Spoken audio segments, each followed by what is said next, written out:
This really shouldn't come as breaking news, but our world sucks.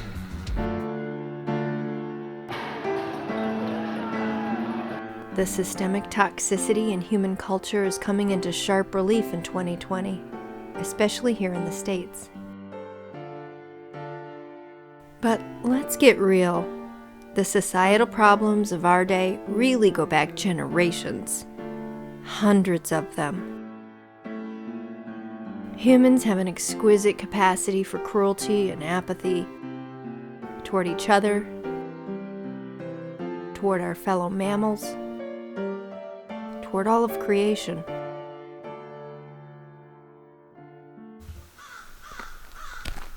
At the same time, there is good in all of us. We celebrate it, we pretend it's normal, and in our storytelling, goodness always wins over destructive forces.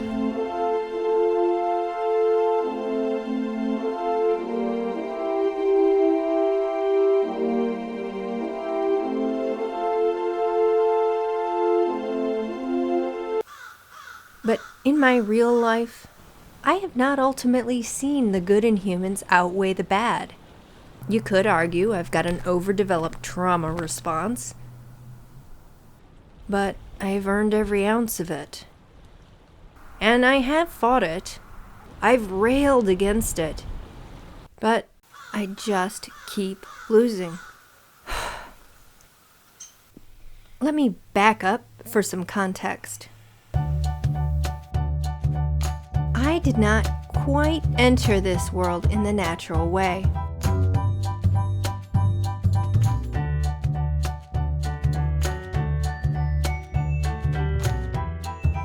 I arrived with the vestigial detritus of the spirit realm still clinging to my soul like stubborn barnacles. You'd think that coming in still soaked in the syrupy, sweet, sticky nectar of paradise would lend an auspicious hue to this world. That roses and sunshine might follow my steps.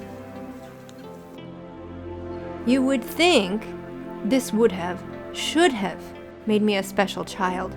You'd think I'd be kissed by the fairies, or blessed, or at least gifted. But Elysium and this realm are incompatible, it turns out.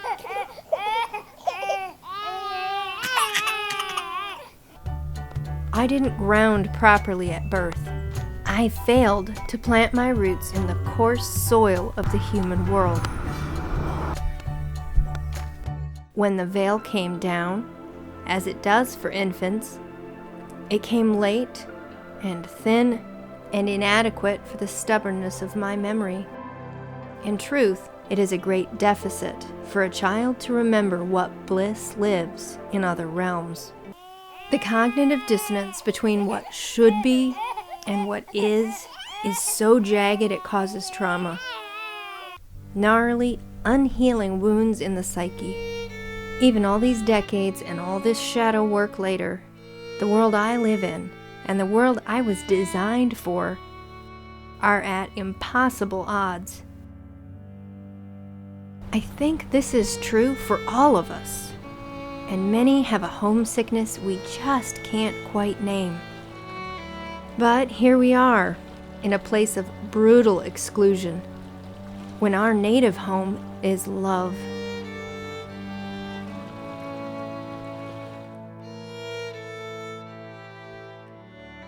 When I was small, I accepted there was something missing or inadequate in me, that I did not feel connected in this world.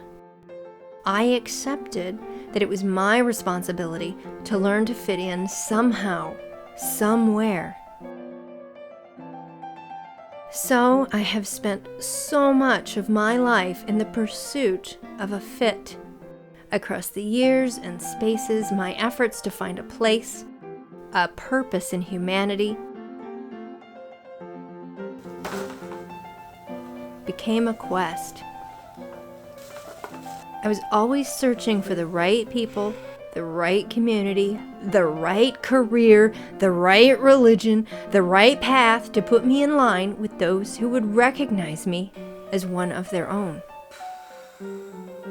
But if I was an ugly duckling, whatever species of swan I hope to grow into isn't native to this planet. And despite my imperative to find my tribe, I retained a pesky, inborn sense of self. One so strong, so individual, so resistant to peer pressure that there was really never going to be any fitting in for me.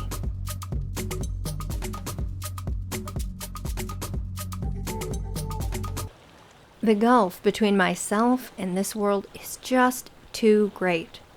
And finally, at this late date, I have come to accept the results of my search. For, although it goes contrary to every well-written story, the truth is, there is no place for me in this world.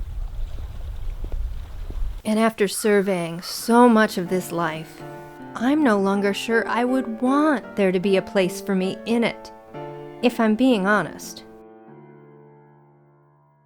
So now we're back to the present, and my sense of discord and disconnect with the human world hit a crucial moment of clarity this spring when the novel coronavirus shut everything down and put the whole world in a collective timeout. Everyone was stuck at home with nowhere to go except grocery shopping, and people felt caged. They felt their worlds close in. I believe this caused a lot of people to close themselves in energetically, too. Essentially, people weren't really thinking themselves out into the world. And for the first time in my life, I was largely free from the raging flow of all that human feeling. And it wasn't until I was aware of what it felt like to be free of it that I truly knew how abrasive, how jarring, how exhausting the general tenor of humanity can be for me. So, realty? I am so grateful to this year for putting everything into such high relief for me, because through this once-in-a-lifetime experience, I have discovered that my search, my quest, has been a bust. What I have come to understand and accept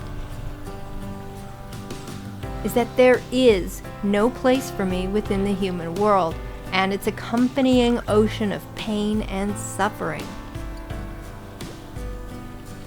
Bottom line, I cannot expect the world to accept me when I myself am unable to accept the world. And so, I'm going to do something crazy. I think now that the call of home has plagued me, tugged at me all my life for a reason.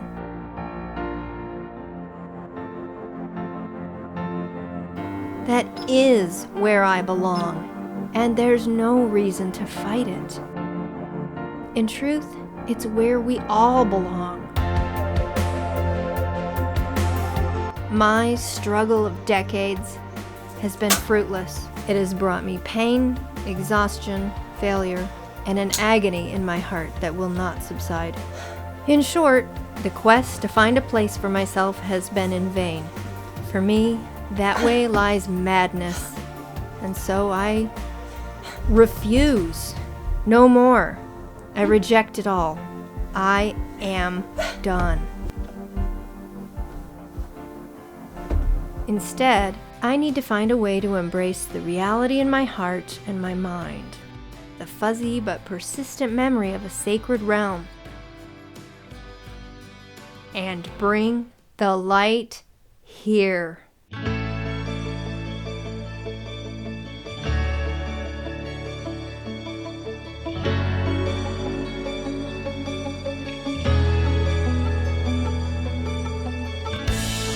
I guess it's time to build a world, folks. No pressure.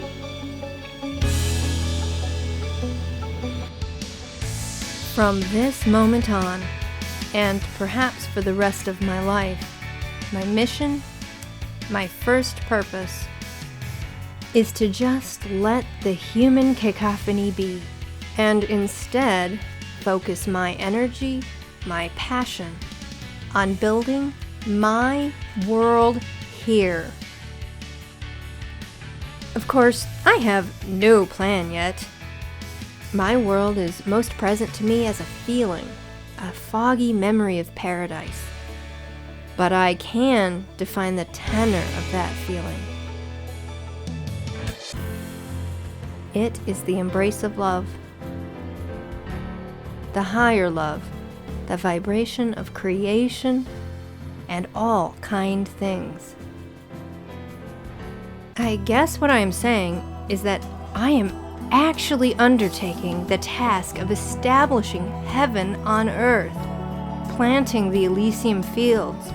I am calling down an elevated oneness with the earth and her biorhythms, and manifesting a close proximity to the divine switchboard.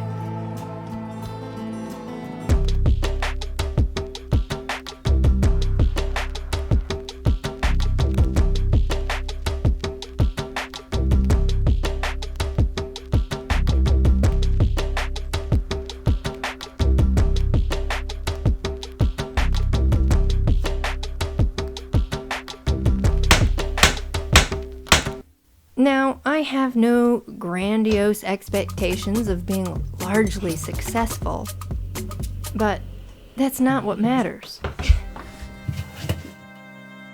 For this is a perfectly noble cause for martyrdom.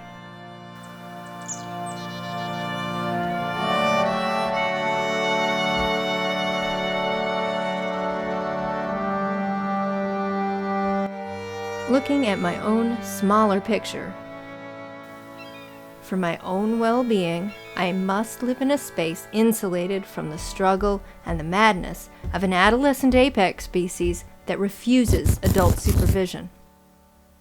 This is not, for me, a giving up on humanity.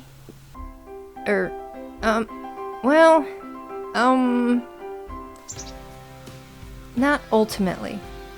I understand now that I have a much better chance of meaningfully contributing to the collective evolution if I am living my best life. And for me, that is one of my own devising.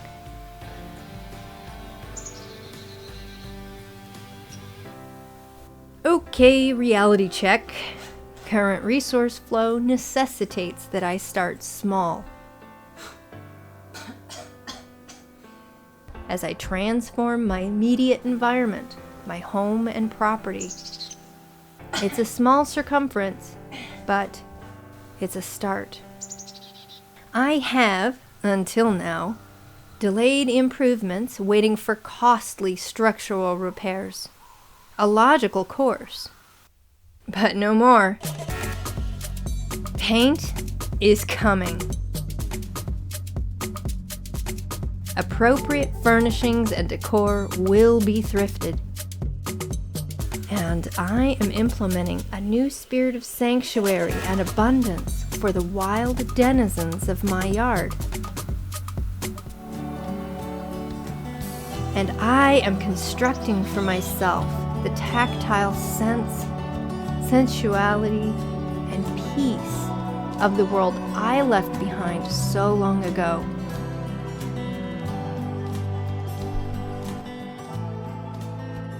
As I labor in these changes, I am rooting myself, connecting as I should have at birth.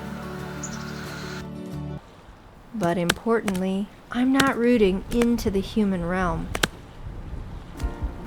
I'm sending my roots into the earth herself, and her direct pipeline of connective tissue to the divine.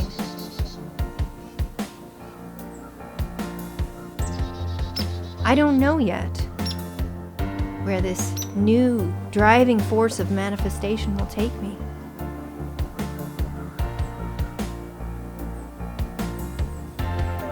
This is early days.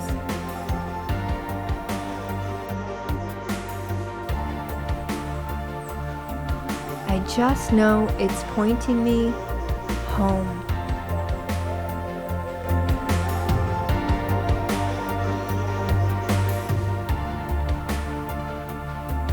So it begins, and nothing will be the same again.